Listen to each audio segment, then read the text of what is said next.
Hi everybody, JJ here with Experiences with My Dog, and today we're going to be taking a look at something pretty interesting. We've got 3 new treats.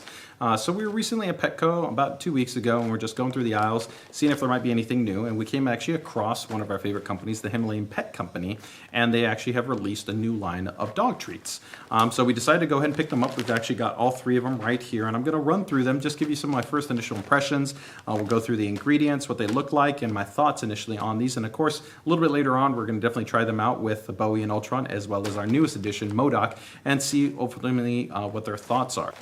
So we've got 3 of these new treats. We're just going to run through them quickly.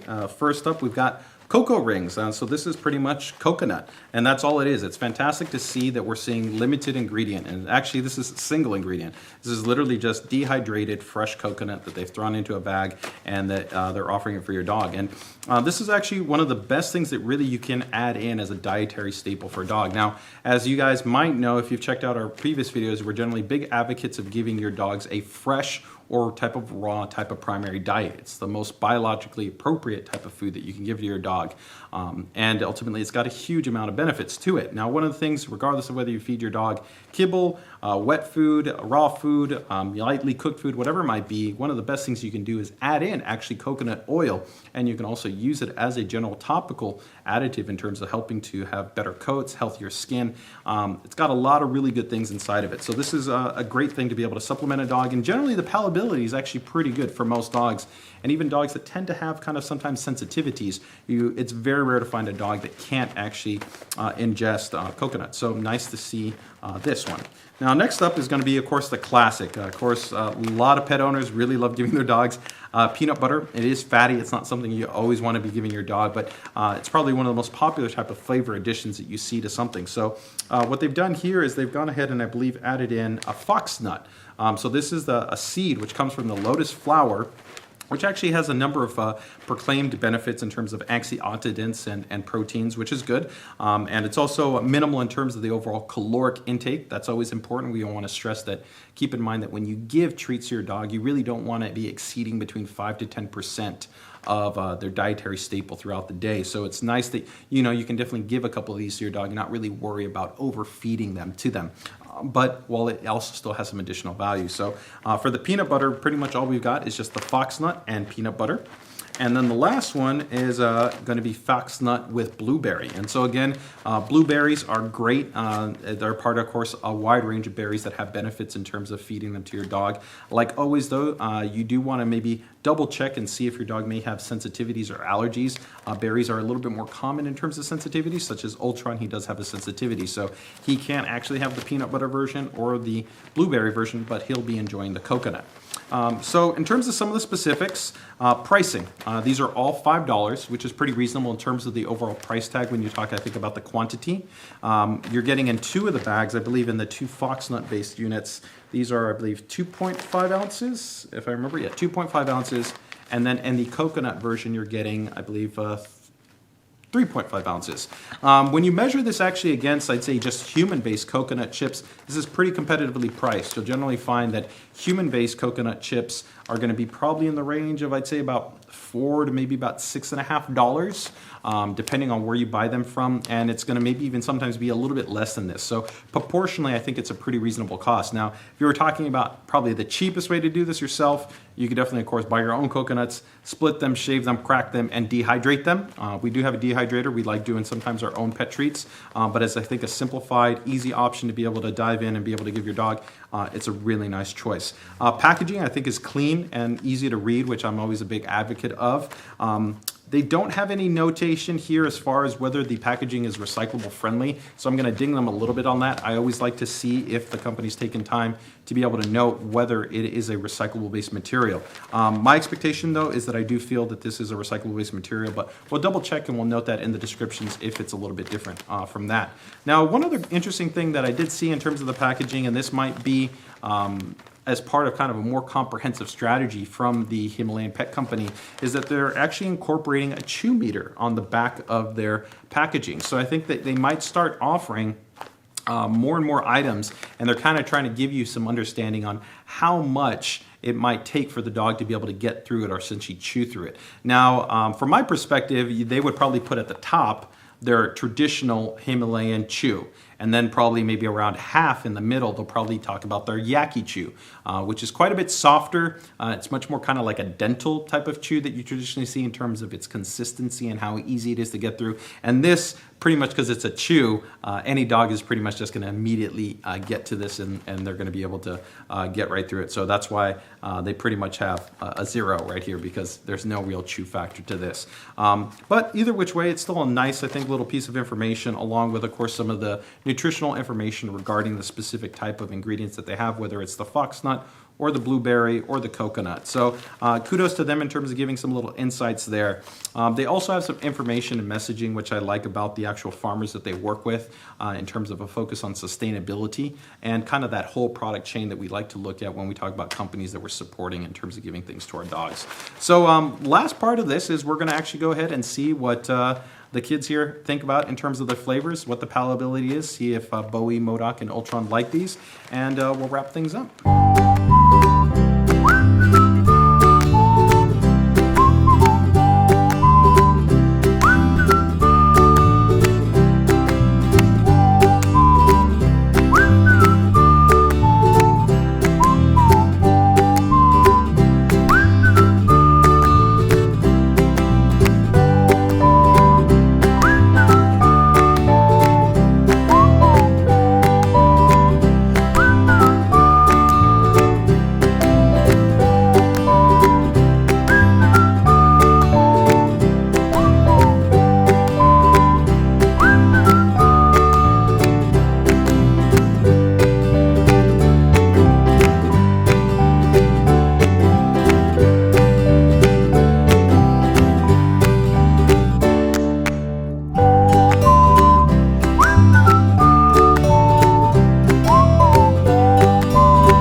So wrapping things up, we've gone ahead and done a little bit of a quick taste test, and we'll definitely continue on, definitely over the next probably couple of weeks. We'll get through these and we'll see ultimately how they like them. But in terms of just initial kind of taste test and palatability, Ultron, he definitely enjoyed the coconut. He had no problems. He was receptive to it. He seemed to definitely enjoy it. Both Modoc and Bowie also enjoyed them. Where things were a little bit more interesting, I would say, would be from the foxnut-based items. So that's going to be for your blueberry and your peanut butter. Now keep in mind, foxnut is the primary item there, and that's a seed.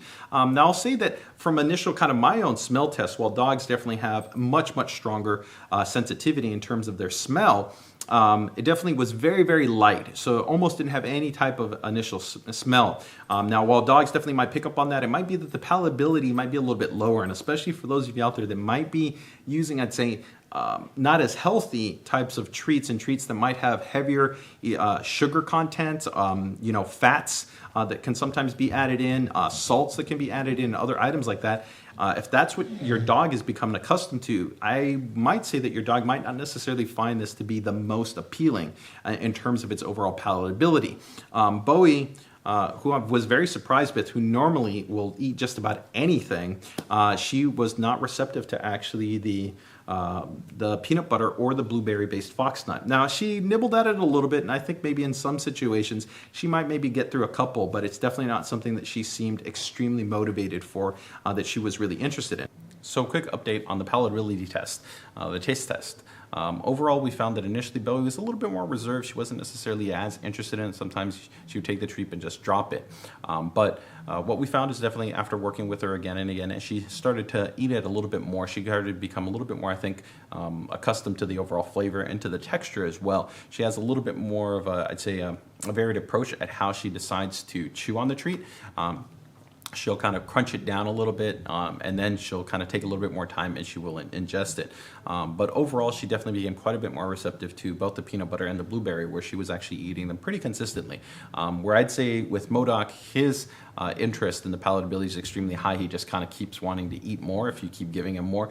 Bowie does kind of eventually reach a little bit of a breaking limit, after you maybe give her about I don't know, maybe about 5 to 10, somewhere in that range. She'll kind of start to kind of reserve it a little bit more, and even if she still has some pieces there, she might not necessarily immediately go to it. But this was still quite a bit of improvement, I'd say, from the initial sampling that she had. So overall, I'd say that it improved, and like most things, so for some dogs, it might take them a little bit of time, a couple of repeats, and like I said, it can vary depending on their mood, their energy level, and quite a number of other factors sometimes. So, you always kind of want to go back and see how the dog may adjust in terms of that. But overall, I'd say that the palatability still might be a little bit hit or miss depending on the dog, but definitely I think that she was becoming a bit more receptive to it and ultimately enjoyed it. One note I will also talk about, though, quickly is going to be the overall texture and kind of the cleanup factor. It is a little bit more of a, I could say, crunchy type of treat, and while it's small enough that for most dogs they might end up being able to kind of just crunch it and ingest it right off the bat, I think some dogs, especially that might have a little bit longer snouts or that kind of have a different approach at how they go through it, might end up breaking little pieces down and leaving it on the floor. So it might be kind of one of those things that after you kind of give a couple of pieces to your dog, you might have to actually end up going and vacuuming or sweeping the floor, double checking that you don't necessarily have little bits of the treats here and there. But overall, it's not really too much of an issue because most of the sizes are actually pretty small. They vary, I'd say, between something like the size of a dime, a pea, a nickel, and even maybe the largest size that are puffed up to about a quarter overall. So not too much of a problem, but something you do want to keep in mind. Now, Modoc, on the other hand, he actually had no problems. He really enjoyed it. He actually was sitting here, he was grunting it up. That's his normal kind of trait in terms that if he wants more, he grunts, and he definitely was enjoying it. So for him, the palatability was quite strong for the coconut, the peanut butter, and the blueberry. But it was a bit more of a hit and miss, I'd say, with Bowie and with Ultron, just because he's got sensitivities to peanut butter as well as with blueberry. We weren't able to try it out with him, but he did enjoy the coconut. So overall, though, I'm still happy to be able to see a limited quality ingredient from a good quality manufacturer put out there as another option for you, those that are looking to be able to supplement and add something into your guys' treat bins for your dogs. And so overall, I'm still giving it my recommendation, and if you guys, if you're interested in it, you can check it out. As of right now, I don't think you can find it on too many online e-tailers. It wasn't available at Amazon, but like I said, it was available at Petco, so you can definitely drop in your local Petco, check it out there, as well as a couple of other items from the Himalayan Pet Company. So I will leave links if I can find anything online. It wasn't even yet on the company's website, but if I find any other information, make sure to check out the description below. As always, if you guys enjoyed the video, please make sure and like and subscribe for more new content here from Experiences with My Dog. So with that, take care, take it easy, enjoy the rest of your day, and as always, don't forget to spay and neuter your dogs.